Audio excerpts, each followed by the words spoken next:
Olá, meu nome é Rafael Dias de Almeida, eu sou médico anestesista do Serviço de Anestesia do Americas Medical City. O meu objetivo hoje é discutir com vocês lidocaína intravenosa perioperatória. Esses dois QR Codes que estão no canto direito da tela, o primeiro contém os artigos científicos que eu me baseei para dar essa aula, e o segundo direciona a gente para o nosso Instagram do CT Américas.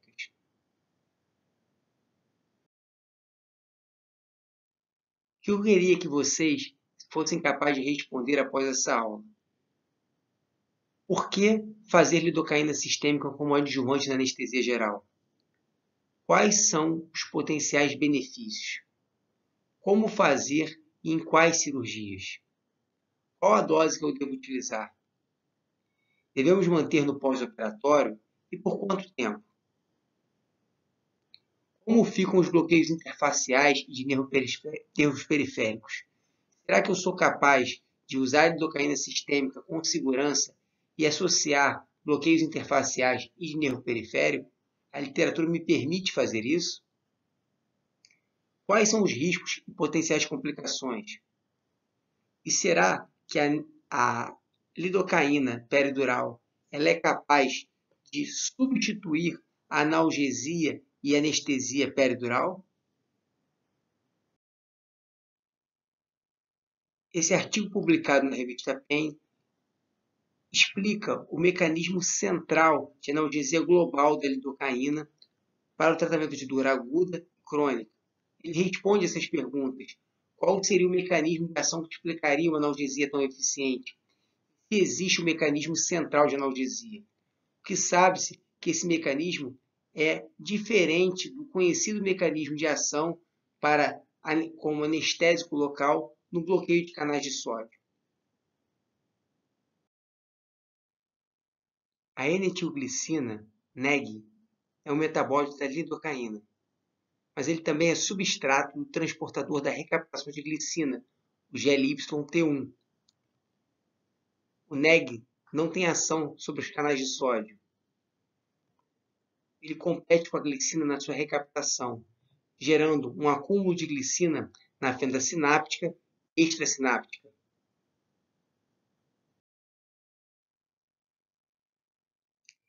Nessa figura, a gente pode observar o transportador da recaptação de glicina, onde o NEG se liga e promove o acúmulo de glicina na fenda sináptica e extrasináptica.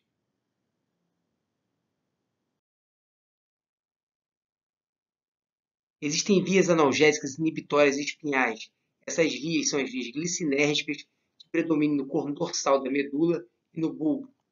Existem também vias GABAérgicas, porém não existem drogas seletivas para os subtipos espinhais.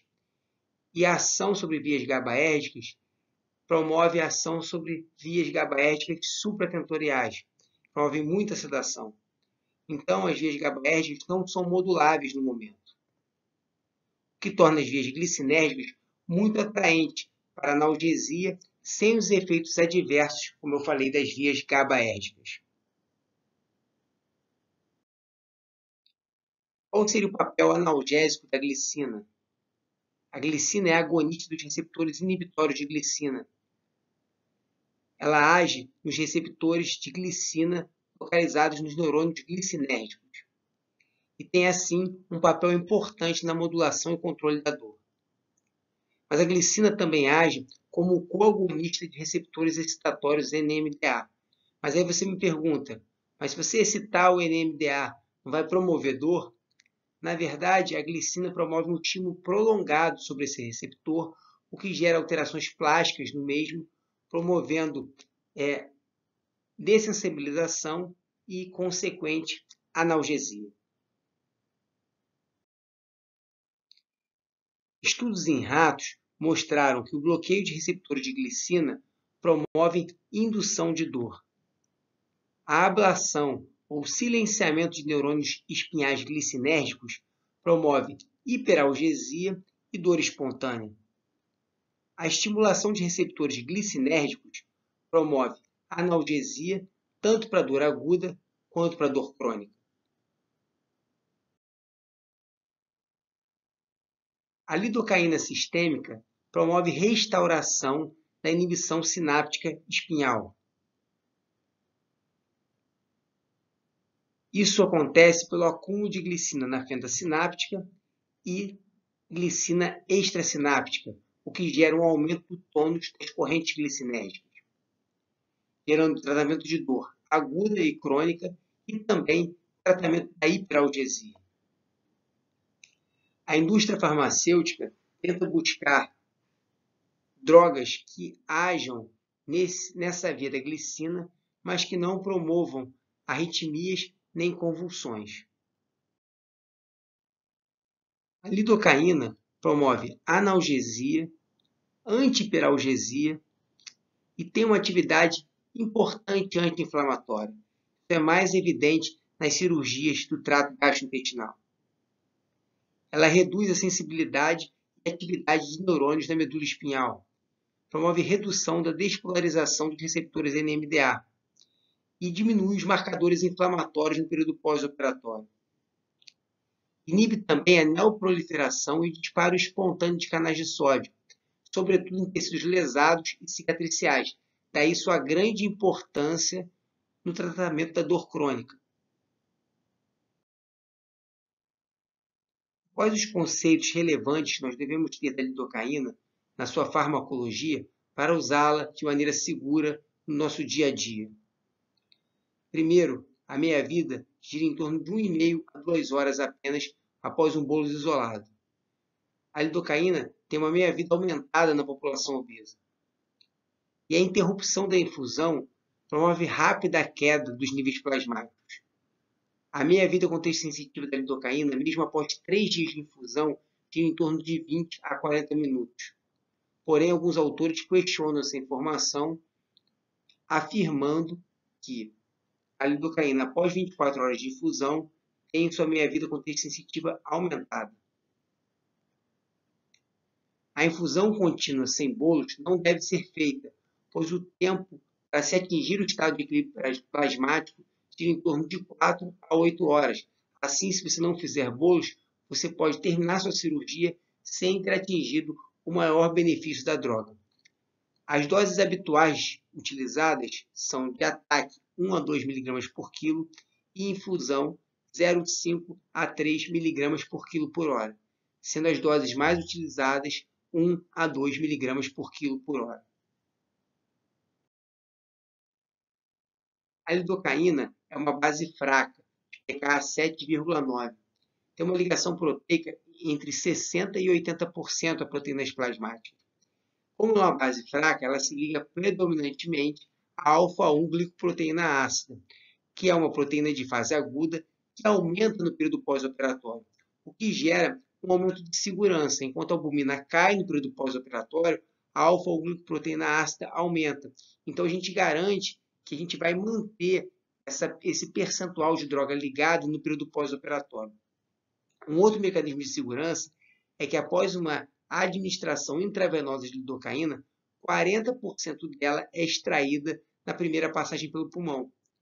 Isso garante uma barreira de segurança, mesmo que haja inadvertidamente uma dose alta de lidocaína. A gente sabe que 90% do metabolismo da lidocaína se dá no fígado e 10% dela é excretada inalterada no rim.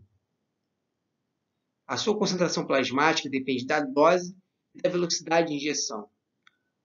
É importante saber que o status ácido-base também interfere na concentração plasmática. E a redução de proteínas plasmáticas, redução da função hepática e renal aumentam sua concentração plasmática. Mas a toxicidade da lidocaína é rara. Os níveis terapêuticos giram em torno de 2,5 a 3 microgramas por ml. A neurotoxicidade parece ser próxima aos níveis terapêuticos. Ocorre acima de 5 microgramas por ml. Mas, em geral, nessa concentração, a neurotoxicidade são aqueles sintomas mais comuns, como zumbido no ouvido, gosto metálico na boca.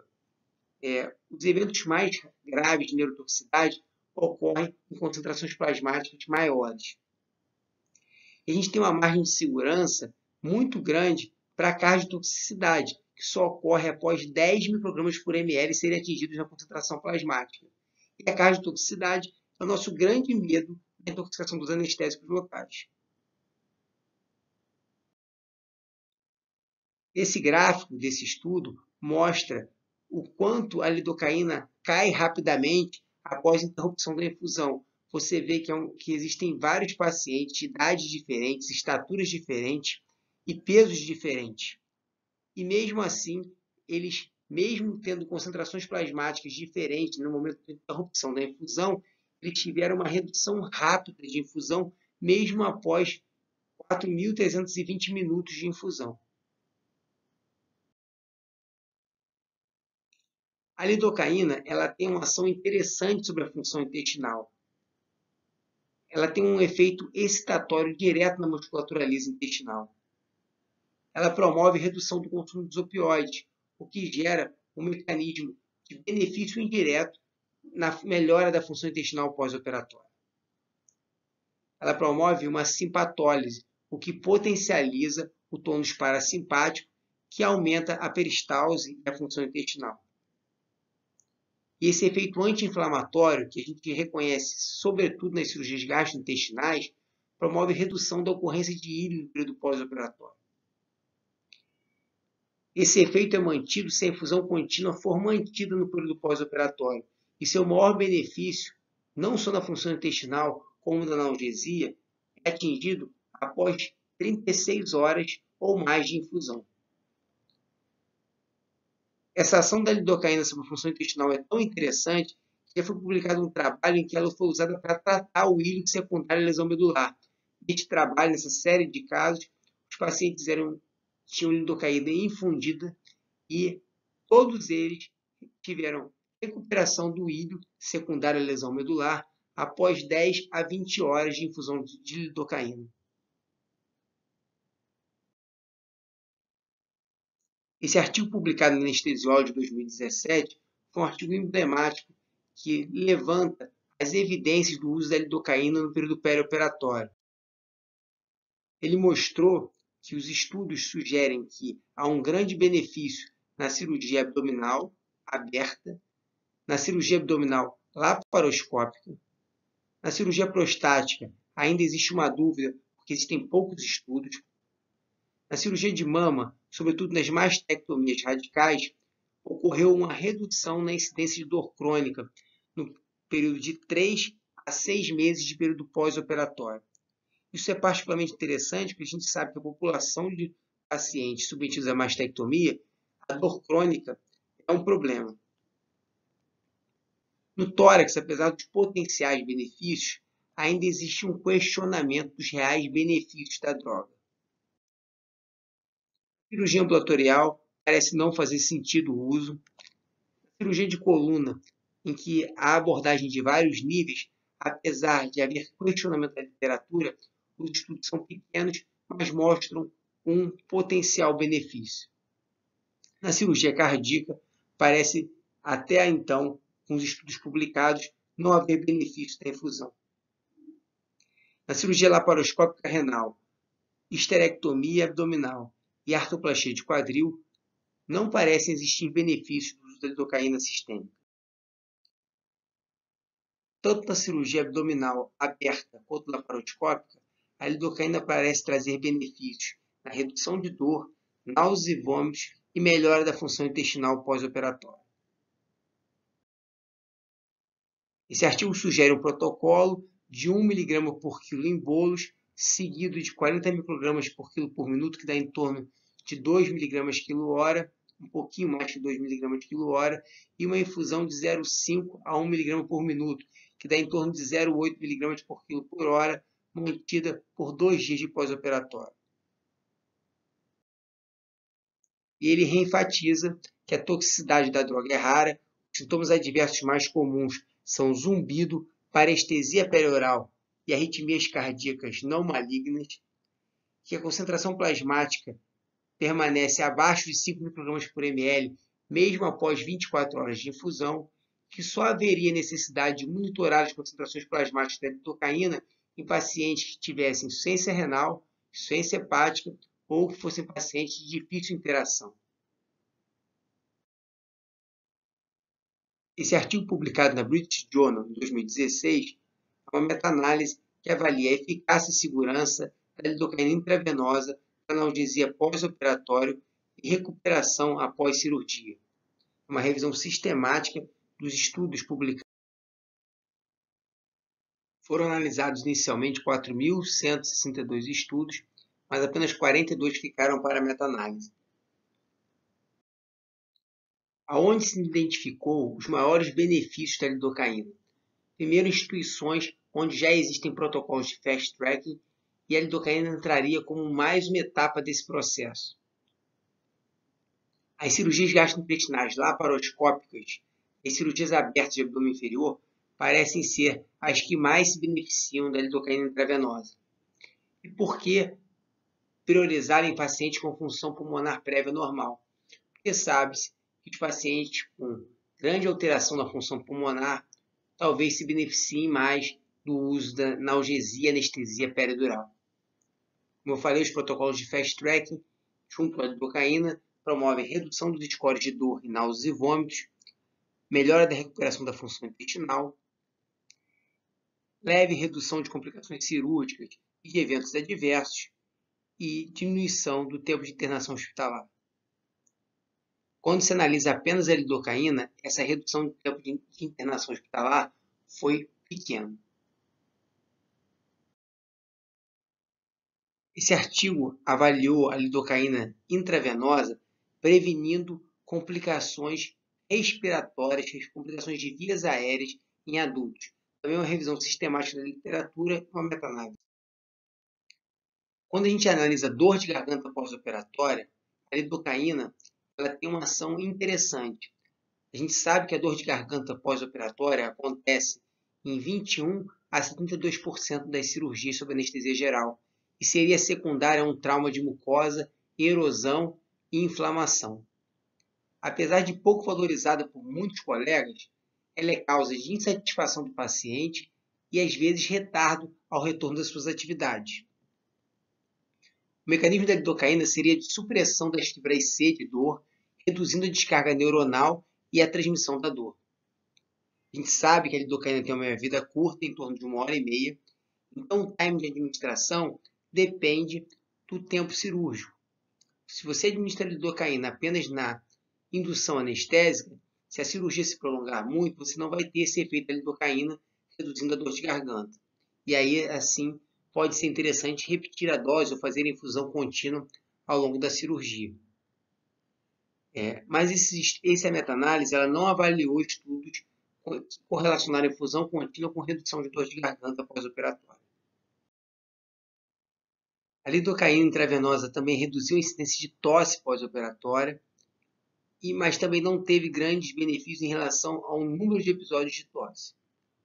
Você vai me perguntar, mas a tosse não é benéfica? A tosse, muitas vezes, quando é exagerada, ela gera desconforto e ela pode causar complicações em cirurgia de cabeça e pescoço, aumentando a taxa de sangramento, aumentando a pressão intracraniana. Então, a lidocaína, muitas vezes, reduzindo a tosse, ela também traz benefícios secundários para a cirurgia. Como eu falei, houve redução na dor de garganta, não houve diferença no laringoespasmo, como vocês veem no gráfico 2, e houve um pequeno retardo em torno de 2 minutos no tempo para extubação. Mas como eu faço a lidocaína intravenosa na minha prática clínica? Eu sou um defensor da analgesia e anestesia multimodais, mas para isso eu precisaria fazer uma anestesia com 4, 5, 6 bombas infusoras. Como que a gente faz para simplificar isso? A gente criou uma solução que a gente combina lidocaína, dexmedetomidina e dextrocetamina num soro de 100 ml, onde a gente tira 23 ml de soro e acrescenta 20 ml de lidocaína 2%, que corresponde a 400 mg, dando uma concentração final de 4 microgramas por ml, dexmedetomidina 2 ml, que dão 200 microgramas e uma concentração de 2 microgramas por ml, e dextrocetamina 1 ml, que equivale a 50 mg, dando uma concentração final de 0,5 mg por ml. E assim a gente consegue ter uma solução multimodal utilizado em bomba infusora única no período intraoperatório. A gente faz a dose de ataque, a gente fez um cálculo, e o que a gente faz? Pega o peso do paciente e divide por 2. O volume em ml equivale à dose de ataque, que é 1 micrograma por quilo de dexmedetomidina, 0,25 mg por quilo de cetamina e 2 mg por quilo de lidocaína. O tempo em que eu vou fazer essa dose de ataque, quanto vai durar essa infusão de ataque, isso vai variar de paciente para paciente. Já a taxa de infusão, a gente pega o peso e divide por 4. O valor encontrado é o valor em ml hora, que equivale a 0,5 microgramas por quilo por hora de dexmedetomidina, 0,1 mg quilo hora de cetamina e 1 mg quilo hora de lidocaína. Você observa que a gente consegue manter sempre as doses preconizadas pela literatura. Eu sempre interrompo essa infusão pelo menos 1 hora antes do término da cirurgia, para não ter um despertar prolongado. Sempre que possível, eu associo sim bloqueios interfaciais, mas eu tenho o cuidado de não manter a lidocaína no período pós-operatório, quando eu uso os bloqueios interfaciais. Nas cirurgias gastrointestinais laparoscópicas, o meu bloqueio de eleição é o bloqueio bilateral do músculo quadrado lombar. Nas videotoracoscopias, eu utilizo rotineiramente o bloqueio do plano dos eretores da espinha, o ESP-Block. E nas cirurgias abdominais e torácicas abertas, quando são cirurgias não tão complexas, eu não uso a lidocaína intravenosa, mas em grandes ressecções multiorgânicas, eu associo a lidocaína intravenosa, sim, à anestesia e analgesia peridural. E sempre que possível, eu mantenho a infusão intravenosa de lidocaína por 24 a 36 horas. Mas só faço isso nos pacientes que eu não fizer os bloqueios interfaciais. Naqueles que eu faço os bloqueios interfaciais, eu opto por não manter a infusão no pós-operatório para não aumentar a chance de uma eventual toxicidade. E quais as respostas que eu queria que vocês levassem para casa? Primeiro, por que fazer lidocaína sistêmica como adjuvante na anestesia geral? É uma droga de baixo custo, que reduz o consumo de agentes halogenados e de propofol no intraoperatório, tornando sua anestesia mais custo-efetiva. Tem toxicidade rara, é uma droga segura, exceto naquelas populações de pacientes com insuficiência hepática e insuficiência renal, e um certo cuidado com a população obesa. A farmacocinética é extremamente favorável, como a gente discutiu, a lidocaína possui vários artifícios farmacocinéticos e farmacodinâmicos que aumentam sua segurança. E quais são os potenciais benefícios? Primeiro, potencialmente a lidocaína reduz a resposta inflamatória perioperatória, reduz os scores de dor nas primeiras 24 horas. Os estudos não conseguiram mostrar grande redução após 24 horas, mas nós sabemos que nas cirurgias minimamente invasivas, o período que mais incomoda o pós-operatório são as primeiras 24 horas. Ela reduz o consumo de opioides no período perioperatório e suas potenciais complicações. Há uma redução da incidência de náuseas e vômitos. Ela potencialmente acelera a recuperação global e a recuperação da função intestinal. Isso é mais evidente em instituições que adotam protocolos de fast tracking. E como eu devo fazer, em quais cirurgias eu devo fazer a lidocaína sistêmica? Primeiro, sempre em bomba infusora. Pode parecer absurdo, mas eu já vi muita gente boa usar lidocaína sistêmica em infusão gravitacional. Isso te aumenta os riscos de uma sobredose e de uma subdose. Não há necessidade de oferecer esse tipo de risco ao paciente, uma vez que as bombas infusoras são muito disponíveis na imensa maioria dos hospitais. Os benefícios são maximizados quando você inclui a lidocaína numa instituição que já tem um protocolo de fast tracking. Talvez as cirurgias que mais se beneficiem do uso da lidocaína sistêmica sejam as cirurgias gastrointestinais laparoscópicas e também as cirurgias de abdômen inferior mesmo abertas. É importante usar a lidocaína na população com função pulmonar prévia normal, uma vez que o paciente com disfunção pulmonar, alterações nas provas de função ventilatórias pré-operatórias, esses pacientes podem se beneficiar mais do uso da anestesia, analgesia epidural. Em pacientes portadores de dor crônica, é mandatório se pensar na lidocaína sistêmica. Você modula a aferência da dor, você modula os mecanismos potenciais de hiperalgesia. Então, o paciente vai ter benefício. E quando houver contraindicações, anestesia, analgesia peridural, são outras situações em que você tem que sempre pensar na lidocaína sistêmica como uma excelente alternativa. E quais doses eu devo utilizar? Como eu falei, a dose inicial de 1 a 2 mg por quilo em ataque e uma infusão de 1 a 2 mg por quilo por hora. Eu sei que eu falei na aula que a literatura varia de 0,5 a 3 mg por quilo por hora a infusão, mas as doses mais utilizadas no mundo são 1 a 2 mg por quilo por hora. Devemos manter no pós-operatório? E por quanto tempo? Sempre que possível, faz muito sentido manter no período pós-operatório. Idealmente, os benefícios são maximizados após 36 ou mais horas de infusão. Posso fazer a lidocaína sistêmica em associação com os bloqueios interfaciais e bloqueios de nervo periférico? Não há na literatura uma evidência que contraindique a associação. A gente tem que se atentar, porém, para a massa de anestésico local que nós vamos utilizar nos bloqueios interfaciais. Em caso de bloqueios de nervos periféricos, o uso do ultrassom permite você diminuir o volume de anestésico e, com isso, a massa total de anestésico e a potencial toxicidade. Já os bloqueios interfaciais são bloqueios que dependem de massa de anestésico local. Então, você tem que ponderar tanto desligar a lidocaína sistêmica com ΔT suficiente, quanto ajustar a concentração de anestésico local e o volume de anestésico local para que você não tenha uma potencial chance de toxicidade. Como eu falei, sempre usar ultrassom, sempre interromper a infusão antes da realização dos bloqueios. E quanto tempo antes? Isso é variável, não há nada na literatura. Eu, particularmente, suspendo pelo menos 1 hora antes do término do procedimento. E eu acho que a gente deve evitar esse tipo de associação em populações que a toxicidade é potencialmente maior, como insuficiência hepática, insuficiência renal, como a gente já discutiu nessa aula.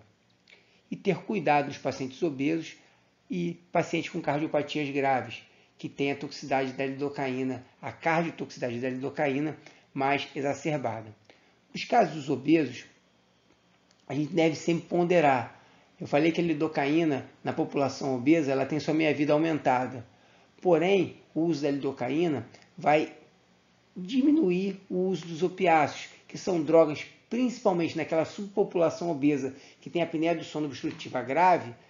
A lidocaína sistêmica parece ser muito mais interessante do que uma dose elevada de agentes opioides. E quais são os riscos e chances de complicações? Os riscos são baixos. A maioria das intoxicações relatadas por lidocaína sistêmica são intoxicações iatrogênicas, ou seja, por erro de administração. E as complicações mais prevalentes na literatura são sonolência, uma neurotoxicidade leve e a cardiotoxicidade é rara. A lidocaína é capaz de substituir a anestesia e analgesia peridural? Em cirurgias videolaparoscópicas, potencialmente sim. Os resultados são bem satisfatórios e praticamente substituem a analgesia promovida pela anestesia e analgesia peridural, sem ter as repercussões hemodinâmicas de hipotensão arterial que a anestesia peridural promove. Mas a peridural ainda é o padrão ouro em cirurgias abertas convencionais. Mas a lidocaína, como eu falei, é uma alternativa muito atraente quando a gente tem contraindicação, seja qualquer contraindicação, à anestesia peridural. Queria agradecer a vocês. Esses 2 QR Codes aqui, um direciona a gente para o Instagram do CT Américas e o outro vocês podem clicar e obter os artigos científicos que eu me baseei para fazer essa aula. Muito obrigado.